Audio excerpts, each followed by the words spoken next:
DDPO से लेकर के और डीडीपीओ तक, एडीसी से लेकर और डीसी तक हमने बहुत ज्ञापन दिए, लेकिन हमें आज तक कोई आश्वासन नहीं। क्या कारण है कि आपकी मांग नहीं है? सरकार की मंशा में खोट है। मैं ग्राम सेवक चौकीदार एसोसिएशन का प्रदेश अध्यक्ष श्री कृष्ण कुमार जी, सबसे पहले तो मैं आपके चैनल को हार्दिक शुभकामनाएं देता हूँ। देखो जी, हमें एक नीचे स्तर का कर्मचारी ग्रामीण चौकीदार है। आज इस ग्रामीण चौकीदार के साथ सरकार ने अनदेखी कर रखी है, क्योंकि एक ग्रामीण चौकीदार ऐसा है, सरकार की आवाज़ नीचे स्तर से लेकर ऊंचे स्तर तक एक ग्रामीणी चौकीदार पहुंचाता है, अन्य कोई नहीं पहुंचाता। गाँव में जन जन तक एक ग्रामीण चौकीदार सरकार की आवाज़ को पहुंचाता है। और डीसी कार्यालय हो और जज कार्यालय हो, उसका भी ग्रामीण चौकीदार कार्य करता है। जैसे कि सम्मन का काम हो गया, बिजली विभाग का काम हो गया, पंचायत विभाग का काम हो गया, और जितने भी एग्रीकल्चर जितने भी डिपार्टमेंट हैं, उनका एक ये ग्रामीण चौकीदार गांव में काम करता है। 24 घंटे किसी टाइम भी आ जाओ, और पुलिस प्रशासन आ जाओ, रात में 1 बजे आ गई, चौकीदार सुता पड़ा है तो तुरंत बोले कि पुलिस आके खड़ा हो, मैंने उसके घर चलना है, तो चौकीदार उसके साथ जाएगा।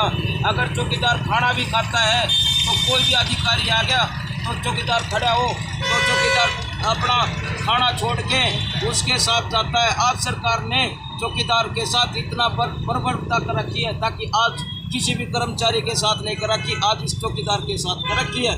आज यूँ बताओ, इस महंगाई के दौर में केवल हमें सरकार एक मानदेय देती है, और वो भी क्या देती है, केवल 7,000 रुपये। अब हम 7,000 रुपये में हम अपना परिवार का पालन पोषण कैसे करें? अब सोचो सरकार, आज तुम्हारा चौकीदार सड़क पर क्यों है? क्योंकि भूख का मारा चौकीदार आज सड़क पर है। हमारे मुख्य प्रधानमंत्री ने कहा था कि तू भी चौकीदार, मैं भी चौकीदार। आज चौकीदार सड़क पर भूखते तड़पते बैठा है। हमारे राहुल गांधी ने कहा था चौकीदार चोर है, राहुल गांधी को सबक सिखाया चौकीदार ने, और दोबारा से प्रधानमंत्री गद्दी पर बैठाया, वो चौकीदार की मेहरबानी है। आज मैं प्रधानमंत्री जी से कहना चाहता हूँ कि आज तेरा चौकीदार सड़क पर बैठा, तू तो जहाज में बैठा है लेकिन चौकीदार सड़क पर बैठा है। तो हमारे मुख्यमंत्री जी से भी मैं कहना चाहता हूँ, 2018 में महावीर स्टेडियम में मुख्यमंत्री जी ने कहा था, मैं भी एक चौकीदार हूँ, तुम भी एक ही चौकीदार हो, तुम भी जागते रहो और मैं भी जागता रहूँगा। आने वाले क्रम में मैं तुम्हारे को बहुत बड़ी खुशखबरियाँ दूंगा। लेकिन आज 5 वर्ष बीत गए, वो मुख्यमंत्री आगे भी वोट मांगने आएंगे हैं। आज 5 वर्ष बीत गए, इस चौकीदार की कोई सूझबूझ नहीं। आज इसलिए चौकीदार सड़क पर बैठा। अब यूँ बताओ, हमारे जो मैंने पूछा वो बोलो। हाँ जी आगे भी आएंगे, आगे भी आएंगे।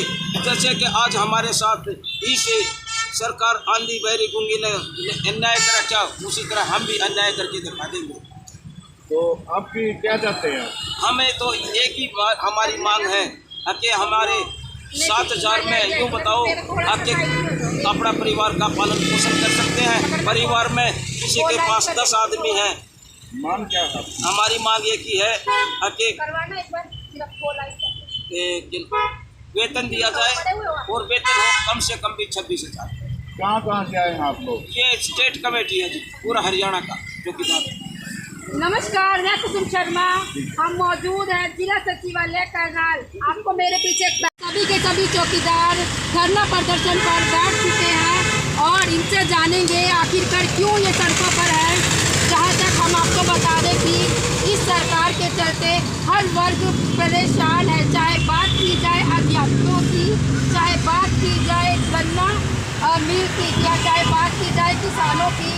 तो इनसे जानेंगे फिलहाल ये जो चौकीदार हैं क्यों यहाँ पर बैठे हैं, क्या कुछ इनकी मांगे हैं। तो सर, क्या नाम है आपका और कहाँ से आए हैं, क्या कुछ मांगे हैं आपकी? मेरा नाम है जी जवाहर सिंह, मैं जिला पलवल से हूँ जी। हमारी मांग है कि हम ग्रामीण चौकीदारों का जो मानदेय 7,000 मिलता है, उस मानदेय को 7,000 मानदेय को तब्दील करके हमें वेतनमान दिया जाए, और वेतनमान हमें 30,000 रुपये दिए। ये हमारी मांग है। एक मिनट। जो ग्राम सेवक चौकीदार है वो यहाँ पर जो है आज सड़कों पर है, कहीं ना कहीं अपनी मांगों को लेकर लगातार सड़कों पर नजर आते हैं। इसके चलते आज जो है चौकीदार है लघु सचिवालय के बाहर यहाँ पर बैठे और अपना दुखड़ा प्रदर्शन जारी है। और हम आपको बता दें कि पहले भी 15 फरवरी से 18 फरवरी तक जो धरना है वो पानीपत टोल प्लाजा पर था और 18 फरवरी से आज तक का जो लघु सचिवालय में करनाल में आप तस्वीरें देखते हैं सड़कों पर नजर आ रहे हैं और तमाम से बातचीत करेंगे। इनका बंदा मैं ये बोल सकते 15 से 30 हमारा भाईचारा जिंदाबाद, हमारा भाईचारा जिंदाबाद, हमारा संगठन जिंदाबाद, हमारा संगठन जिंदाबाद, हरियाणा सरकार जिंदाबाद, हरियाणा सरकार जिंदाबाद, हरियाणा सरकार जिंदाबाद, हमारी मांगे पूरी करो, हमारी मांगे पूरी करो। धन्यवाद साथियों, आ जाओ। जिंदाबाद जिंदाबाद जिंदाबाद, चौकीदारों का भाईचारा जिंदाबाद जिंदाबाद जिंदाबाद, बातचीत मुर्दाबाद मुर्दाबाद मुर्दाबाद, हरियाणा सरकार मुर्दाबाद मुर्दाबाद मुर्दाबाद, हरियाणा सरकार हो बर्बाद हो बर्बाद हो बर्बाद, हरियाणा सरकार हो बर्बाद हो बर्बाद हो बर्बाद, चौकीदारों को पक्का करो पक्का करो पक्का करो, चौकीदारों को पक्का करो पक्का करो पक्का करो, झूठा वादा नहीं चलेगा नहीं चलेगा नहीं चलेगा, झूठा वादा नहीं चलेगा नहीं चलेगा नहीं चलेगा, चार का समझौता लागू करो लागू करो लागू करो, चार का समझौता लागू करो लागू करो लागू करो, चौकीदार 26,000 26,000, 26,000 26,000, चौकीदार 26,000 26,000, चौकीदारों का भाईचारा जिंदाबाद जिंदाबाद जिंदाबाद, चौकीदारों का भाईचारा जिंदाबाद जिंदाबाद जिंदाबाद। कल भी हरियाणा ग्रामीण चौकीदार सभा के और एक तरफ पुलिस खड़ी थी,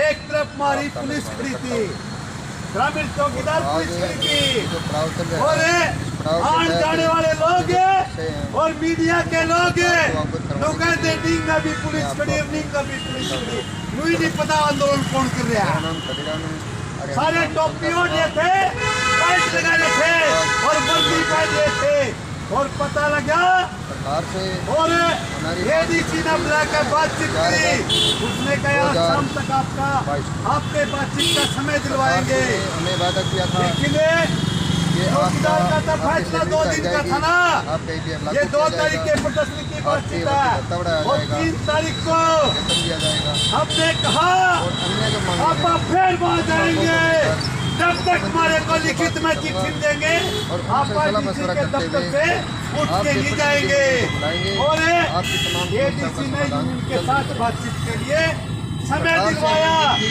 पंचायत मंत्री का बात कर रहे हो, विधानसभा सत्र चल रहा था, वही हमने कहा मैं बातचीत तो कर लो लेकिन कड़ा करेंगे तो बता दो, ये तो कोई बात करी थी हमने, मगर बात करो इसके बारे में, हमने अपनी समस्या से फिर बात करी पंचायत मंत्री था, चंडीगढ़ में सरकार को ये सोचना चाहिए कि ऐसे जो लोग हैं उन लोगों की जो सेवा है उसको कम से कम सराहें और उनको जो उनकी सैलरी है कम से कम वो तो पूरी दे। आज डीसी रेट पे कम से कम 14 से 15,000 रुपये एक सैलरी एक आम जो काम करते हैं सरकारी उनको मिलती है। तो ये इन चौकीदारों का क्या कसूर है, मैं सरकार से पूछना चाहता हूँ भी इनका क्या कसूर है जो 24-24 घंटे ड्यूटी दे रहे हैं।